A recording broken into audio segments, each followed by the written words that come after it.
తీయగా చల్లగా. ఫస్ట్ జంటగా ముందుకు రాబోతున్నారు గాయత్రీదేవి అండ్ సుప్రియ. వాళ్ళు ఎంపిక చేసుకున్న పాట రాసక్రీడ ఇక చాలు. చిత్రం సంగీత లక్ష్మి, రచన ఆచార్య ఆత్రేయ గారు, సంగీతం ఎస్ రాజేశ్వరరావు గారు. సినిమాలో పాడిన వారు సుశీల గారు అండ్ జానకి గారు. All the best.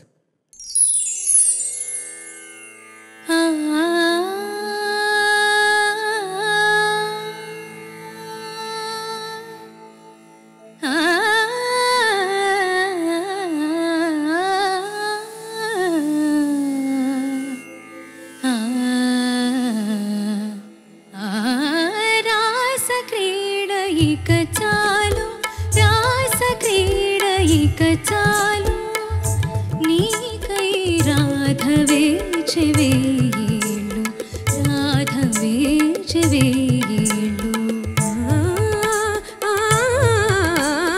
రాస క్రీడ ఇక చాలు నీకై రాధవే చెవేళ్ళు, రాధవే చెవేళ్ళు, రాధవే చెవేళ్ళు, రాధవే చెవేళ్ళు, రాధవే చెవేళ్ళు. రాస క్రీడ ఇక చాలు.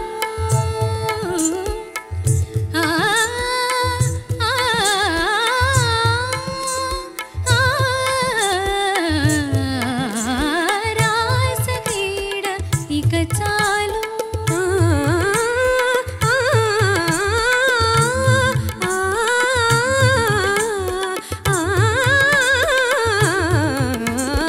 రాస క్రీడ ఇక చాలు.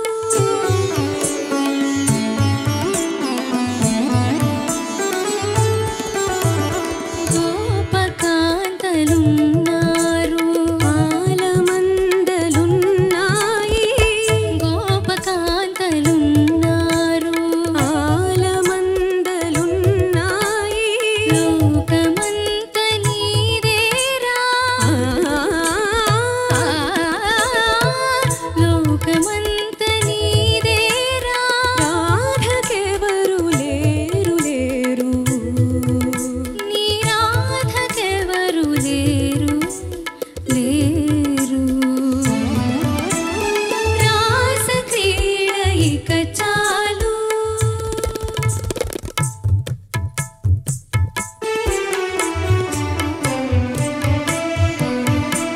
గగనాల నీరూపే కన్నా, గగనాల నీరూపే కన్నా. చిరుగాలిలోన మురళి విన్నా, చిరుగాలిలోన మురళి విన్నా. బ్రతుకంత నీవే అనుకున్నా, బ్రతుకంత నీవే అనుకున్నా.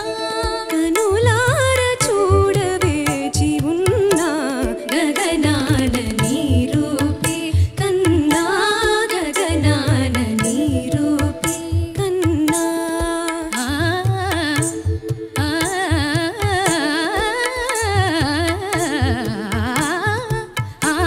గగనాల నీరూపే.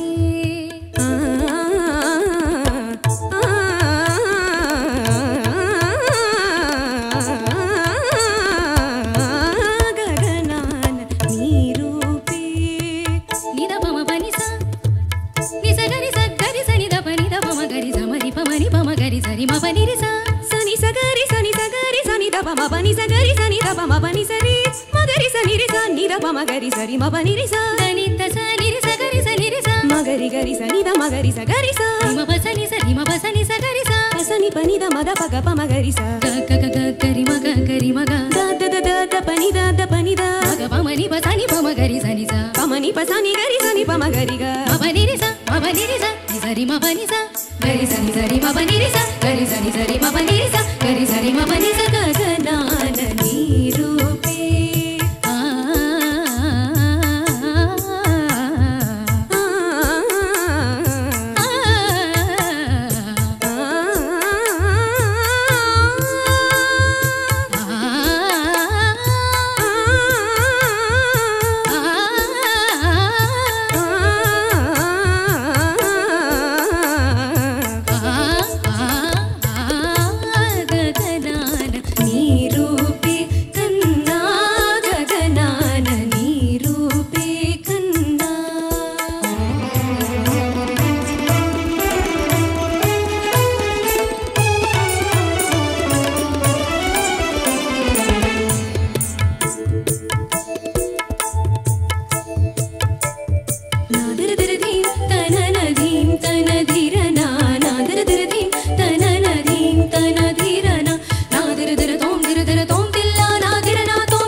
జడ్జెస్ ఎలా పాడారు వీళ్ళిద్దరు?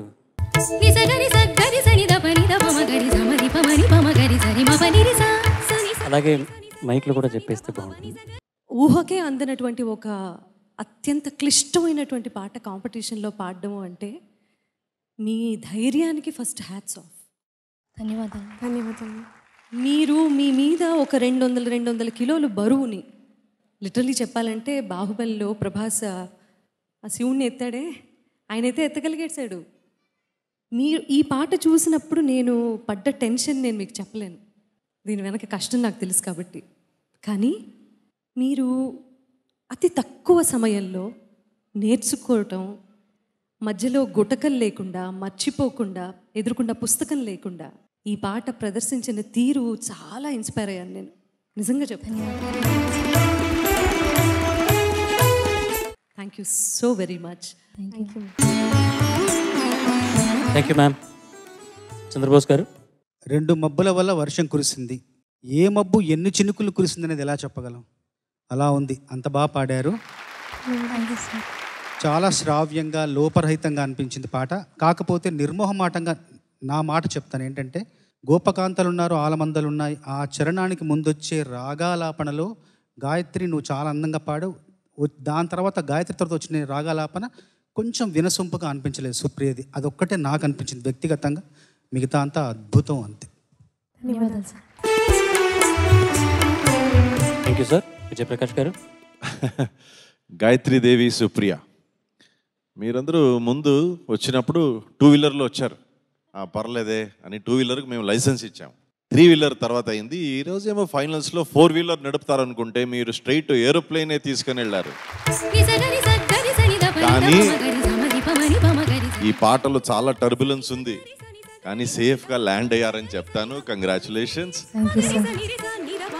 చాలా బాగా, మంచి ప్రయత్నం. ఇలాంటి పాటలను మనం ఎంపిక చేసుకుంటే చాలు, పాట మమ్మల్ని గెలిపిస్తుంది. కానీ పాటని కూడా మనం గెలిపించడం చాలా ఇంపార్టెంట్. దానికి చాలా సాధన చేయాలి. చేస్తున్నారని ఒక నమ్మకాన్ని మీరు ఇచ్చారు ఈ పర్ఫార్మెన్స్లో. If not today, tomorrow we will achieve it అనే ఒక ప్రోగ్రెస్ మీరు you have shown it to not only to us, audience కూడా. గాయత్రి అంటే సార్ చెప్పినట్టు tonally Gayatridevi tone was little more clear. Supriya, మీ గొంతులో లిటిల్ నేజల్ టోన్ ఉండింది. అది అకార సాధన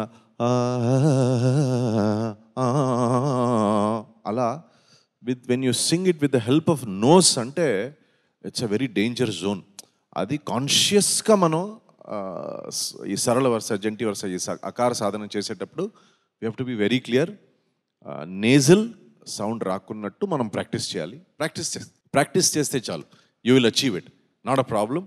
కానీ ఫెంటాస్టిక్ అటెంప్ట్. థ్యాంక్ యూ అండి. Thank you so much. ఇద్దరు చాలా బాగా పాడారు. గురుగారి, వీళ్ళిద్దరు పర్ఫార్మెన్స్ గురించి మీరు ఇంకేమైనా చెప్పాల్సింది ఉందా? గాయత్రి, సుప్రియ, ఈ పాటలో పాట గురించి చంద్రబోస్ గారు 2 మబ్బులు అన్నారు మిమ్మల్ని. విజయప్రకాష్ గారేమో ఏకంగా ఫ్లైట్ నడిపారన్నారు. మబ్బులైనా ఫ్లైట్ అయినా ఉండేది ఆకాశంలోనే కాబట్టి ఈ పాటలోనే ఉంది. గగనాన నీరూపే కన్నా అని ఉంది. సో వారికి తెలియకుండానే వారి స్పందనలో ఉన్న చిత్తశుద్ధి ఇక్కడ మనకు వినబడింది. మీ ఇద్దరికి ఒకళ్ళ పట్ల ఒకళ్ళకి కంపారిజన్ ఎట్లా ఉన్నా, ఇద్దరి కంబైన్డ్ ఎఫర్ట్ వల్ల ఆ పాట చాలా అద్భుతంగా రాణించింది. చాలా చక్కగా పాడారమ్మ. విజయప్రకాష్ గారు సూచించారు కదా నేసల్ అని. సో అది నువ్వు కొంచెం దృష్టి పెట్టాలి సుప్రియ. నేసల్ ఒక్కొక్కసారి అందంగా ఉంటుంది, ఒక్కొక్క పాటలో ఓపెన్గా పడాల్సి వస్తుంది. ప్లస్ పాడేటప్పుడు మన గాత్రం బయటకు వినబడే విధానం ఇన్ఫ్లుయెన్స్ చేసే విషయాలు ఏమేమి ఉంటాయంటే, రాత్రి సరిగ్గా నిద్ర పట్టిందా లేదా, చాలినంత నిద్ర పట్టిందా లేదా అన్నది ఇన్ఫ్లుయెన్స్ చేస్తుంది. అప్పటికప్పుడు పాడే ముందర మంచినీళ్ళలో ఏదో కాఫీయో టీయో తాగి గొంతు తడుపుకున్నావా లేదా అనేది ఇన్ఫ్లుయెన్స్ చేస్తుంది. మన మైండ్ లోగా ఉందా, హైగా ఉందా, డిప్రెసివ్గా ఉన్నామా లేదా కొంచెం ఉల్లాసంగా ఉన్నామా అనేది కూడా ఇన్ఫ్లుయెన్స్ చేస్తుంది. ఇట్లాగా ఒక 10-15 ఉన్నాయి ఫ్యాక్టర్స్ మన గాత్రాన్ని. వినేవాళ్ళకి ఏంటంటే బాగా పాడింది, స్పష్టంగా వినబడింది అని అంటారు తప్ప దాని వెనక ఉన్న కారణాలు వాళ్ళకి తెలియదు. ఆ కారణాలు మీకే తెలుసు. సో కారణాలు ఏమైనప్పటికీ అది అవుట్పుట్ కరెక్ట్గా వచ్చే విధంగా చూసుకోవాల్సిన బాధ్యత మీ మీద ఉంటుంది. So singing is not in easy job. So ఇది కష్టమైన పాటలు పాడేటప్పుడు ఇవన్నీ మీరు దృష్టిలో పెట్టుకోవాలి. ఏదైనా ఒక మంచి పెర్ఫార్మెన్స్ చేయబోతున్నప్పుడు కొంచెం వేడిగా వేడినీళ్ళో లేకపోతే టీయో తాగడం, అది కూడా ఒక్కొక్కసారి హెల్ప్ అవుతుంది. బట్ ఇన్ జనరల్ సుప్రియ నువ్వు గుర్తుపెట్టుకోవాల్సింది ఏంటంటే నేసల్ టోన్ అనేది అన్ని పాటలకి పనిచేయదు. కొన్ని పాటలకు చాలా అందంగా ఉంటుంది, కొన్ని పాటల్లో ఓపెన్గా పాడడం అవసరం. ఈ పాటకి ఓపెన్గా పాడడం అవసరం. అది గాయత్రి చేయగలిగింది. సో అంచేత వాళ్ళ జడ్జెస్ అలా కామెంట్ చేశారు. సో ఇది నీకు ఒక చిన్న చక్కటి ఎడ్యుకేషన్. ఓకేమ్మా, all the best. Thank you గురుగారు. నాకైతే ఈ జుగల్బందీ రౌండ్లో ఒకరికొకరు పోటీ పడతారు అన్నట్టుగా అన్నారు అనమాట. కానీ మీ ఇద్దరు పర్ఫామ్ చేసేటప్పుడు మీ ఇద్దరు ఒకళ్ళొకళ్ళు చూసుకునేటప్పుడు కూడా ఒకళ్ళకొకళ్ళు సపోర్ట్ చేస్తూ పాడుతున్నట్టుగా నాకు అనిపించింది. అది మంచి ఉద్దేశం నిజంగా. అండ్ హ్యాట్స్ ఆఫ్ ఆ ఉద్దేశానికి. Thank you very much. చాలా బాగా పాడారు.